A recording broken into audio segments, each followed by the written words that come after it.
Conseil de ce jour s'est tenu sous la présidence du chef de l'État, chef du gouvernement, président de la République. J'ai retenu pour vous 4 sujets sur la vingtaine de points inscrits à l'ordre du jour. Le premier point concerne des études.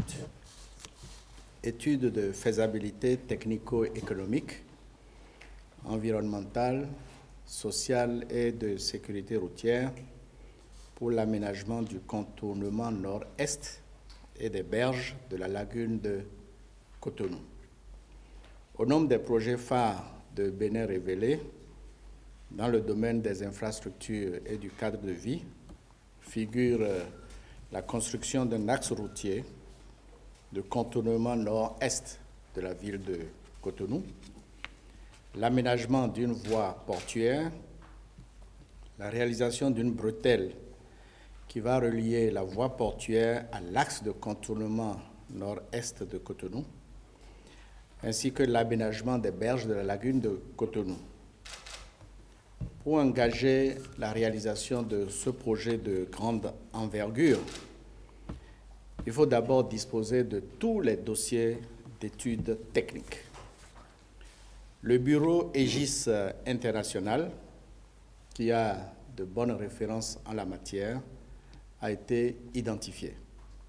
Ce bureau a soumis une offre technique et financière globale pour la réalisation de toutes les études de faisabilité technico-économique, environnementale, sociale et de sécurité routière pour l'aménagement du contournement nord-est de Cotonou.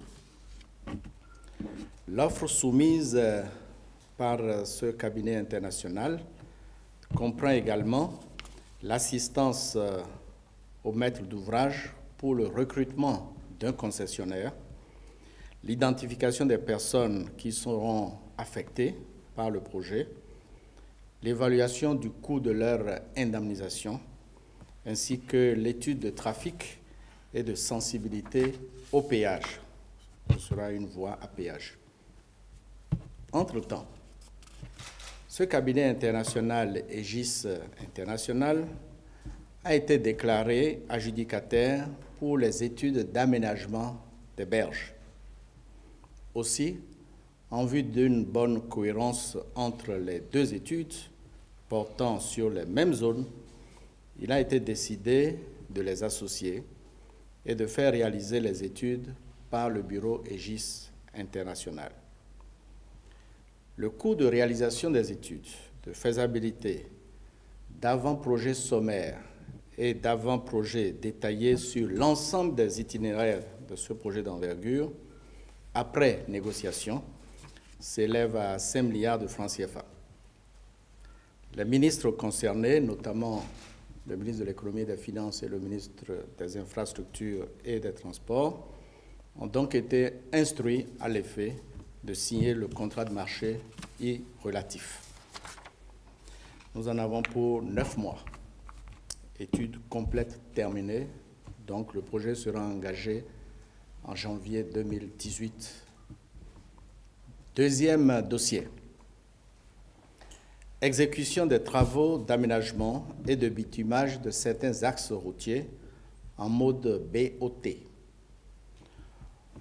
Au nombre des projets routiers de Bénin révélés, il y a l'aménagement et le bitumage de la rocade de Porte-Nouveau, qui va de Beau-Rivage au début du boulevard du Cinquantenaire en 2x2 voies, prenant en compte le pont de Zumbi et la rue des Manguiers qui mène à l'Assemblée nationale. Il y a aussi l'axe Porte-Nouveau-Pobet, au Bel-Air, frontière du Nigeria, et la bretelle Zian-Igolo, frontière du Nigeria, ainsi que l'axe Pobet-Ajawere-Mwenhi. Il convient de rappeler qu'en novembre 2016, le gouvernement avait autorisé l'exécution des travaux par l'entreprise sud-africaine Stefanucci. Je vous en avais parlé ici. Malheureusement, cette société sud-africaine n'a pas pu obtenir l'assurance de financement auprès de son institution bancaire. Donc la convention de financement n'a pas été signée. Aussitôt, le gouvernement a engagé des négociations avec une société béninoise, Ofmas International SA, et ces négociations ont permis d'arrêter le montant total des travaux à la somme de 164 milliards 500 millions. Par ailleurs, il apparaît que les conditions de financement convenues avec Ofmas International SA sont meilleures que celles de l'entreprise initialement retenue. C'est pourquoi le Conseil a autorisé l'exécution des travaux d'aménagement et de bitumage des axes routiers dont je viens de parler, axes routiers considérés en mode BOT. Il a en outre instruit les deux ministres concernés au fin de signer avec Ofmas International SA le contrat pour l'exécution des 122 km sextants de voies. Troisième dossier, réalisation des travaux de la contrepartie béninoise dans le cadre du projet de construction de l'hôpital de zone d'Alada. J'en avais également parlé. Notre pays bénéficie de la part du Japon du financement de la construction et de l'équipement d'un hôpital de zone à Alada, d'une capacité de 65 lits. Le Conseil a entendu la communication qui faisait le point des diligences qui incombent à notre pays. Le ministre de l'Économie et des Finances a été instruit à l'effet de mettre à la disposition du ministère de la Santé, dans un délai très rapproché, la somme de 1,80 milliard de francs CFA pour assurer l'évolution normale du chantier de l'hôpital de zone d'Alada. Cette construction doit être achevée au plus tard à fin décembre 2017. Quatrième dossier, il s'agit de la signature de 2 projets de décret à l'issue du Conseil. Un projet concerne la gouvernance du secteur éducatif. Comme suite logique à sa décision du 22 février 2017, le Conseil a adopté le projet de décret portant organisation des examens nationaux pour l'obtention du diplôme de licence et de master dans les établissements privés d'enseignement supérieur non homologués par l'État. Cette disposition transitoire sera mise en œuvre à compter de cette année 2017 pour une période transitoire de 3 ans prenant fin en 2019.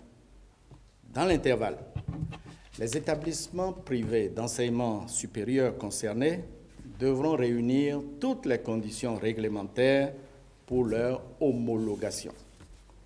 Autrement, ces établissements ne pourront délivrer que des attestations qui ne seront pas acceptées par la fonction publique.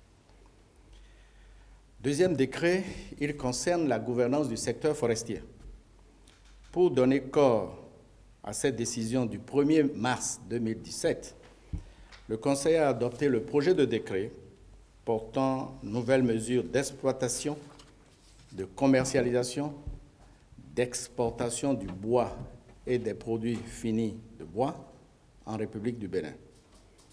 Ce décret fixe notamment une redevance pour la préservation de l'environnement en fonction du niveau de transformation du bois brut à 25% de la valeur du bois, aux produits finis élaborés et de l'artisanat en bois à 2%.